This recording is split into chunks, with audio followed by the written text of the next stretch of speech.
खबरें जो आपको सीधे जोड़ती हैं हमसे, जिनका आपकी जिंदगी पर होता है सीधा असर। खबरों की वही तस्वीर, बिना बदले बिना डर, जज्बा सच का लिए, सच दिखाते हैं हम।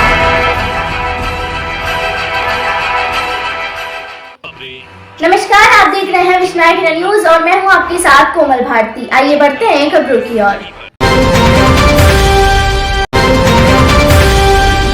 ओके, नमस्कार, जय हिंद दोस्तों। जैसा कि आप देख रहे हैं, मैं हूं विश्वनायक इंडिया न्यूज के साथ। और आपको पता होगा कि ठगी पीड़ित जो कई कंपनियां सरकार द्वारा बंद कर दी गई, आज हम उनके साथ हैं और जानेंगे कि ये जो ठगी कंपनियां हैं वो आपको पैसा लौटाएगी या इन्होंने जो क्या कार्रवाई की और अब तक के लिए जो सरकार ने इनको क्या आश्वासन दिया। आइए जानते हैं ठगी पीड़ित व्यक्तियों के साथ। नमस्कार सर। नमस्कार जी। क्या नाम है आपका? MP शर्मा, राजस्थान का प्रदेश अध्यक्ष हूँ मैं, ठगी पीड़ित जमाकर्ता परिवार की। सबसे पहले तो मैं आपका विश्वनायक चैनल का मैं धन्यवाद करना चाहूँगा। धन्यवाद सर। आपने हमारी आवाज़ को उठाना मंजूर किया, वरना मोदी मीडिया तो किसी की आवाज़ उठाता ही नहीं है। मैं आपको जानकारी के लिए बता दूं कि हम लोग 2 साल से निरंतर प्रयास कर रहे हैं।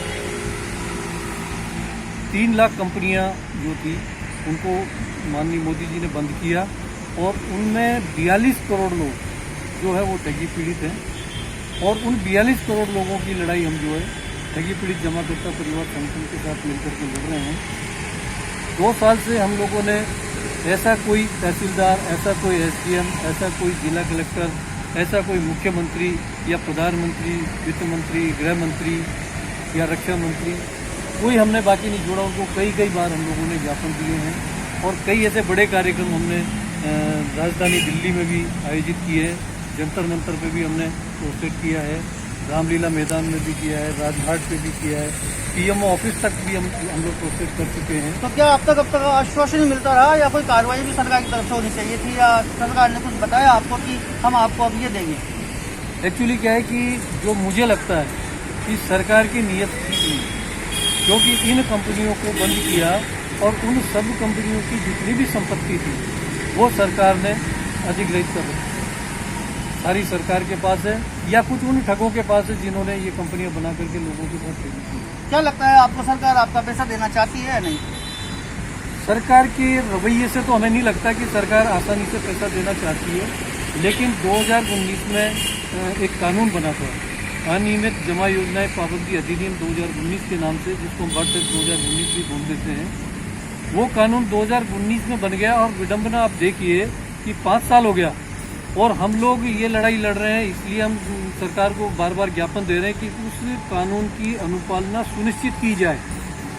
और मेरा मानना तो ये कि शायद इस हमारे भारत देश के इतिहास में ये पहला ऐसा कानून है जिसके इम्प्लीमेंटेशन के लिए हम लोगों को लड़ाई लड़नी पड़ रही है। वरना जो भी कानून सरकार लेके आती है उसका विरोध हुआ है, चाहे उसका विपक्ष विरोध करे, चाहे जनता विरोध करे, हर कानून का विरोध हुआ है। लेकिन इस कानून के लिए हम लोग लड़ाई लड़ रहे हैं, लेकिन उसके बावजूद इस कानून का इम्प्लीमेंटेशन नहीं हो रहा। तो मेरा मानना तो ये है कि सरकार भी, भले ही ये कानून उन्होंने बना दिया है, वजह जो भी रही हो, लेकिन मुझे नहीं लग रहा कि सरकार भी देने में सक्षम है। क्योंकि ये ठग जो है, जितने भी जो ठग है, 3 लाख ठग हैं, ये ठग इतनी मजबूत स्थिति में है। मजबूत स्थिति में मैं इसलिए कहना चाहूँगा क्योंकि इन सरकारों को जब भी चुनाव आते हैं तो भारी चंदा ये लोग देते हैं और ये सब सरकारें इनसे दबी हैं, इसीलिए इनके खिलाफ कोई एक्शन नहीं लेना चाहती। अभी हम 24 जून को माननीय मुख्यमंत्री जी के यहाँ आवास पे जन सुनवाई में हम गए थे, हमने वहाँ पर ज्ञापन दिया। मुख्यमंत्री जी मिले आपसे वहाँ? हालांकि मुख्यमंत्री जी वहाँ नहीं मिल पाए, लेकिन उनके OSD साहब जो थे उनसे हमारी बात हुई। तो आप विडंबना देखिए, एक OSD इस लेवल के व्यक्ति को इस कानून के बारे में कोई जानकारी नहीं है और उनको सारी जानकारी हमने बताया। उनको ये नहीं पता कि इस ज्ञापन को मैं लेकर के कहाँ भेजूँ, जो किससे संबंधित है। हमने उनको बताया कि आप जो है वित्त सचिव जो है आपका, वित्त सचिव को आप सक्षम अधिकारी, मुख्य सक्षम अधिकारी बनाए, वो अपने पावर डेलीगेट करेगा।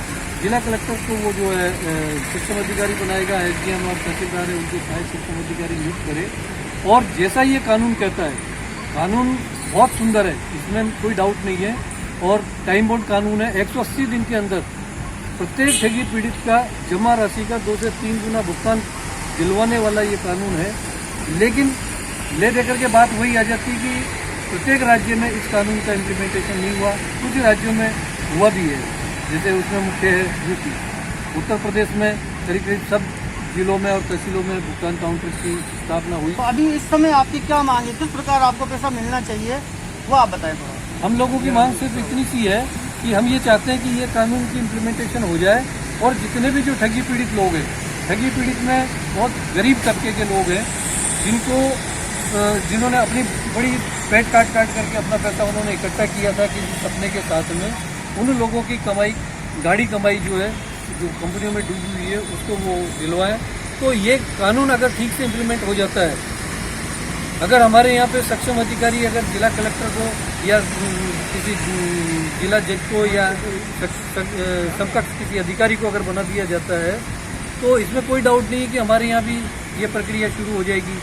और चूंकि सारी संपत्ति सरकार के पास में अधिकृत है, और अगर मान लीजिए सरकार के पास भी नहीं है, तो मैं तो मान के चलता हूँ कि यह सारी जवाबदारी सरकार की है, क्योंकि इन कंपनियों को लाइसेंस सरकार ने दिया है, इन कंपनियों को प्रमोट भी सरकार ने किया है और इन कंपनियों को बंद भी सरकार ने किया है। तो क्या राजस्थान सरकार ही पैसा नहीं दे रही है आपको, या अन्य राज्यों में भी ये परेशानी आप लोगों को आ रही है? नहीं, भुगतान अभी पूरे देश में शुरू नहीं किया इन्होंने, लेकिन इस कानून के तहत उन्होंने आवेदन स्वीकार कर लिए हैं और इसका जो डाटाबेस तैयार कर लिया है।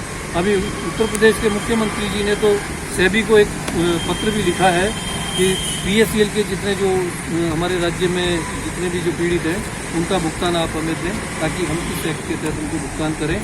लेकिन हमारे राजस्थान में पूर्ववर्ती सरकार जो थी, उन्होंने इस कानून को डाइवर्ट करके और केवल सोसाइटी के ऊपर इसको किया था, और उसमें जो सक्षम अधिकारी है वो डिप्टी रजिस्ट्रार को बना दिया।